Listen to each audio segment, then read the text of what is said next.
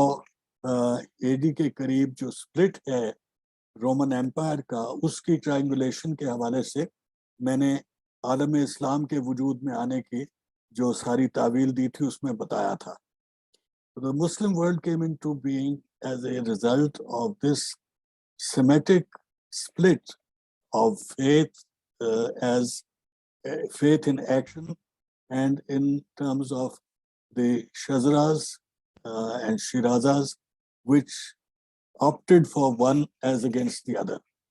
تو جہاں جہاں سے عیسائیت نکل گئی وہ کون سے علاقے تھے، اور جہاں پہ نئی عیسائیت آئی وہ کون سے تھے اور ان کے عقیدے کیا تھے، یہ سارا ہمارا پچھلا بیگیج ہے جو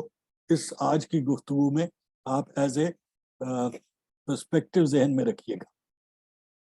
Having put these points of perspective جو باقی سارے وہ کنٹیکسچولائز کرنے کے لیے میں نے بات کی ہے، اب میں چلوں آگے. آپ کے جو آج کی گفتگو کا اگلا موضوع ہے تو اس میں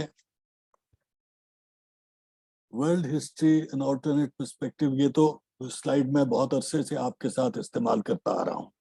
لیکن اس میں آج جو فرق ہے اس کی طرف آپ کی میں توجہ دلانا چاہ رہا ہوں کہ یہاں پہ شزراز اینڈ شیرازاز ہولسٹک نان مونوتھیسٹک ایسٹ جو ہے اس میں ابھی میں ساؤتھ ایشیا اور بائی پولیرٹی کے ساتھ میں نے اب دوسرا میوچل ڈپینڈنس آف مشرقین شزرا نمبر 1 کے ٹائٹل سے آج کی بات کر رہا ہوں. تو یہ 4 شزرے جو میں نے آپ کو ابھی بتائے ہیں یہ چاروں مشرقین ہیں، اور یہ مشرقین کا بھی جو تصور ہے اس کی میں تھوڑی سی بات آپ کو، یہ وہ شرارتیں ہیں جو میں کرتا رہتا ہوں اپنے ذہن کے ساتھ بھی اور آپ کے ساتھ بھی، کہ جو ہمارا ایک اصطلاح ہے قرآن پاک میں مشرقین کی، تو مسلمانوں کی جو سینس آف جیوگرافی ہے اس میں بھی جو ایسٹ اور ویسٹ کو علیحدہ کرنے کی بجائے نارتھ ایسٹ اور ساؤتھ ایسٹ کا اور نارتھ ویسٹ اور ساؤتھ ویسٹ کا جو سپلٹ ہے وہ زیادہ ایمفسائز کیا گیا. اور یہ آپ ان کے نقشوں میں بھی ایک رجحان دیکھیں گے. دوسرا ان کے نقشوں میں رجحان آپ دیکھیں گے مسلمانوں کے نقشوں میں کہ the south is always on top. تو یہ بھی جو آپ کی یہ جو نارتھ ساؤتھ ڈیوائڈ کا یہ ہمارے پاس ایک تصور ہے اس میں بھی اس چیز کا. تو یہ مشرقین اس لیے 4 میں نے آپ کو یہ بتائے، یہ نیئر ایسٹ بن جاتے ہیں جو ساؤتھ ایشیا اور سینٹرل ایشیا ہے with reference to the Muslim core and central area جو آپ کا فرٹائل کریسنٹ کا علاقہ ہے. اور جو اس سے آگے کے ہیں چائنا اور ساؤتھ ایسٹ ایشیا وہ مشرقین بعید بن جاتے ہیں. تو as you spread out and as it happens جو آگے نقشوں میں آپ کو دوبارہ توجہ دلاؤں گا، جو ساؤتھ ایشیا اور چائنا کا جو فرق ہے مزاج کا اور جو سانجھا ان کا ریفرنس ہے وہ درمیان میں تبت کا پلیٹو ہے جو کہ منجمد علاقہ ہے. تو اس سے یہ ان کے سپلٹ بھی ایسے فارمولیٹ ہوتا ہے اور ان کی جو انٹریکشن ہے وہ بھی اسی طریقے سے وہ ایک دوسرے کے ساتھ ان کا آ جاتا ہے. تو میوچل ڈپینڈنس 4 مشرقین، جس میں آج ہم شزرا نمبر 1 جس میں میں نے ساؤتھ ایشیا کو 1 دیا ہے، 2 کے طور پہ سینٹرل ایشیا کی بات کریں گے، اور 3 اور 4 پھر اکٹھے چائنا اور ساؤتھ ایسٹ ایشیا آ جائیں گے. اسی کے حوالے سے یہ سلائیڈ کا آگے جو ٹیکسٹ ہے وہ میں نے امینڈ کر دیا ہے. اسی طریقے سے جو ساؤتھ ایشیا کے یہ شزرے کی بات ہے اس میں، اور یہ میں نے آپ سے عرض کیا تھا کہ یہ شزرے کا کانسیپٹ کی مجھے ضرورت اس لیے پیش آتی ہے کہ جو ہماری یہ اسٹریٹ جیکٹس ہیں جو جیوگرافی کی ایک حد کو پابندی بنا دیتی ہیں وہ اس بات کو کہیں گم کر دیتی ہیں جو ہر ہسٹری کے اسٹوڈنٹ کو معلوم ہے کہ states expand and contract and their expansion and contraction leads to changes in boundaries. تو جب ہم شجرے کی بات کرتے ہیں تو it is a time specific unit, it is not a general unit. اور اسی طریقے سے شیرازہ جو ہے وہ ایک ٹائم اسپیسیفک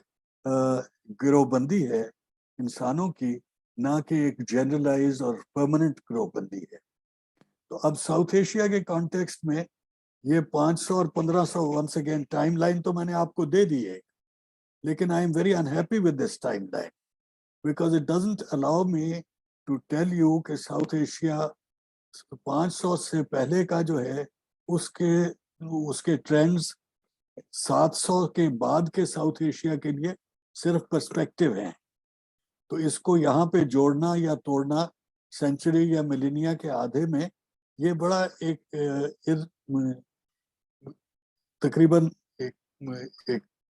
تقریباً ایک توہین ہے تاریخ کے علم کی کہ ہم نے اس کو یوں پابند کر دیا ہے. لیکن میں سہولت کے لیے اس کے ساتھ چلتا ہوں کیونکہ یہ ہماری مین اسٹریم کا رواج ہے ابھی تک. تو دوسری اب اس میں یہ نظر آئے گا آپ کو کہ spread of Islam, and Faraz sahib of course knows it very well, باقی آپ لوگوں کو بھی ضرور اندازہ ہوگا کہ 200 سال 300 سال تو عربوں کا دور ہے جس میں باقی ساؤتھ ایشیا تک اسلام کا کوئی خاص اثر نہیں ہے. وہ تجارت کا اثر ہے جس کا فاطمی صاحب نے ذکر کیا اور دوسروں نے بھی اس کی نشاندہی کی, لیکن وہ ایک بالکل مختلف قسم کا ریلیشن شپ ہے جو مسلم اسٹیٹ اور مسلم سوسائٹی کی اس طرح کی فارمولیشن ہے وہ پیدا ہو رہی ہے صرف سندھ اور بلوچستان اور تھوڑے سے ساؤتھ آف پنجاب کے علاقوں تک یا ساؤتھ آف کے پی کے علاقوں تک جہاں پہ عربوں کی حکومت تھی. اور وہ حکومت جو ہے وہ خلافت ریلیٹڈ تھی جس کا مرکز جو ہے وہ پہلے دمشق میں تھا اور پھر بعد میں وہ بغداد میں آ گیا, بہت قریب ہوا تو بغداد تک آ گیا. تو یہ آلویز اے پیریفری, یہ ساؤتھ ایشیا کی حیثیت اس کے لیے موجود تھی. لیکن with in South Asia developments علیحدہ طریقے سے چل رہی تھیں اور اس میں بڑی اہمیت تھی کئی چیزوں کی جن کا تذکرہ ہم اس میں نہیں لا سکتے. تو 2 پری اسلامک سینچریز تو سیدھی آ گئیں 500 to 700, اس میں راجپوت سٹیٹس, پھر 3 عرب سینچریز پیریفری آف خلافت, پھر 2 غزنوی سینچریز جس میں خلافت بھی پیریفرل ہو گئی اور غزنوی جو اس کا آبجیکٹیوز ہیں آف اسٹیٹ اینڈ سوسائٹی اور نیچر آف اسٹیٹ وہ بالکل فرق ہو گیا. اب یہاں پہ پھر وہ شجروں والی بات آ جاتی, شیرازوں والی بات آ جاتی ہے کہ یہ غزنوی شیرازہ جو ہے یہ پیسٹل اوریجن کا شیرازہ ہے لیکن پیسٹل نہیں ہے. Ghaznawis are not pastel Turks anymore. They come from a pastel background of Turkic stock, mainly horse breeding. اور جو عرب تھے وہ پیسٹل تھے اور مینلی کیمل بریڈنگ تھے. اور یہ مینلی جو ہے اس کی بھی دلچسپ بات یہ ہے کہ وہاں پہ دوسری سواری عرب کے پاس بھی گھوڑا تھی اور یہاں پہ ترک کے پاس بھی دوسری سواری جو ہے وہ اونٹ تھی, لیکن ان کے اونٹ اور گھوڑے کا ریلیشن شپ بہت مختلف ہے. اسی طریقے سے ٹرائبل سٹرکچر بہت مختلف ہے. تو ساری شیرازہ بندی بدل گئی, لیکن کہنے کو یہ مسلمان ہیں. تو اسلام کا کانٹیکسٹ, اسلام کا شجرہ بندی اور شیرازہ بندی اور ہے, ترک منگول عرب ایرانی شجرہ اور شیرازہ بندی اور ہے. اور پھر ان دونوں کا تعلق ساؤتھ ایشیا کے شجرے کے ساتھ اور ہے کہ غزنوی ریاست جو ہے وہ مشکل پاکستان کی حد تک پہنچتی ہے. لاہور سے ضرور آگے اس نے فتوحات کی, لیکن جس علاقے کو اس نے گورن کیا وہ اسینشلی پاکستان کی حد پہ ختم ہو جاتا ہے. پھر سلطنت دہلی کا زمانہ آ جاتا ہے, وہ پھر آگے بھارت کا سارا علاقہ آ جاتا ہے. اب اس کے پیچھے کچھ باتیں آگے کچھ پولیٹیکل حوالے سے میں کروں گا اور کچھ جو ہے ٹپوگرافی اور جغرافی کے حوالے سے کروں گا، اور کچھ پھر جو انسان کے شعور کا حوالہ ہے اس میں بات کو میں لے کے جانا چاہوں گا۔ تو یہ بھی وہ جو انٹرپلے ہے، اس کو کمپارٹمنٹلائز کرنا، ان کے واٹر شیڈز بنانا، ان کی لیبلنگ کرنا، جو فراز صاحب کا ایک مستقل وہ ہے ایشو، اور یہ بڑا جائز ایشو ہے لیبلنگ کا مسئلہ، لیکن لیبلنگ کے بغیر ہمارا کام چلتا نہیں ہے دو وجہ سے۔ ایک یہ کہ آج کا جو انالیٹیکل مائنڈ سیٹ ہے اس کے لیے بہت ضروری ہے، دوسرا یہ کہ بہرحال کسی چیز کے وجود کی شناخت کے لیے اسے کوئی نام دینا پڑتا ہے، اور اس نام کے بغیر اس کی شناخت ممکن نہیں ہوتی۔ تو ہم اس کے جو مین تھرسٹ ہے اس کو لے لیتے ہیں۔ اس میں ایپسٹمک کیا آپشنز ہیں، ان کا کچھ ذکر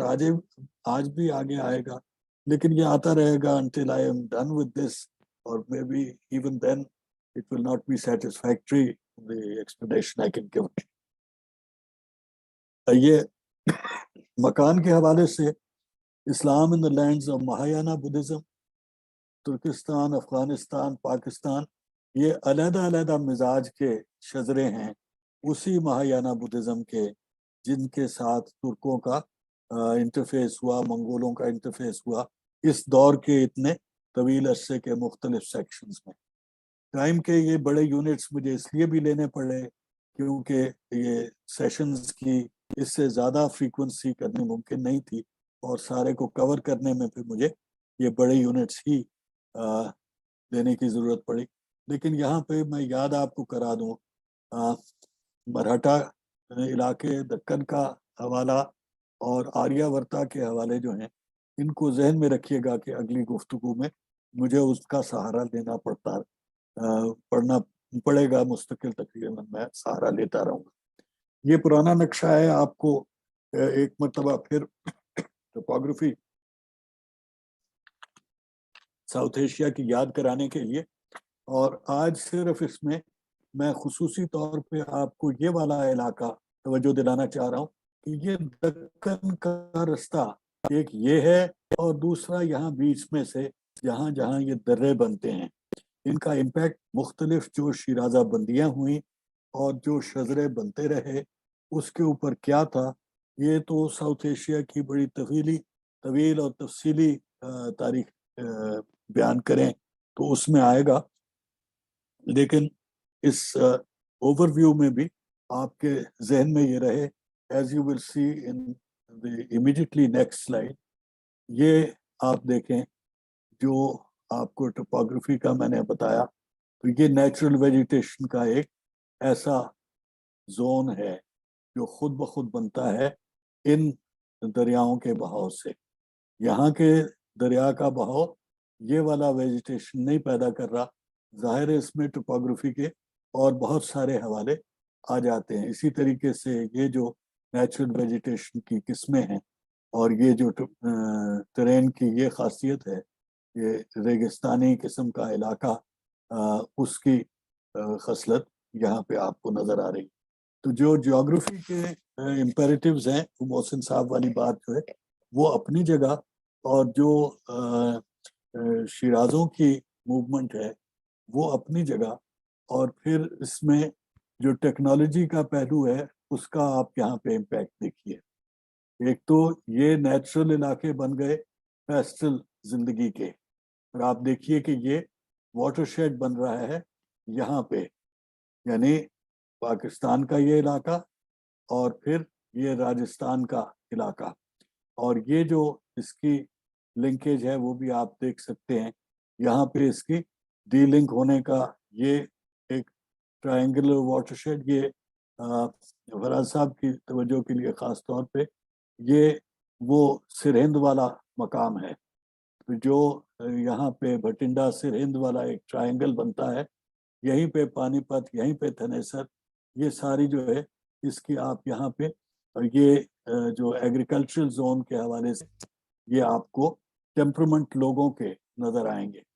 اسی ٹیمپرمنٹ کا ایک دوسرا رخ زبان ہے، اور یہ لنگوسٹک فیملیز کی ڈسٹریبیوشن آپ دیکھیے، تو یہ جو تین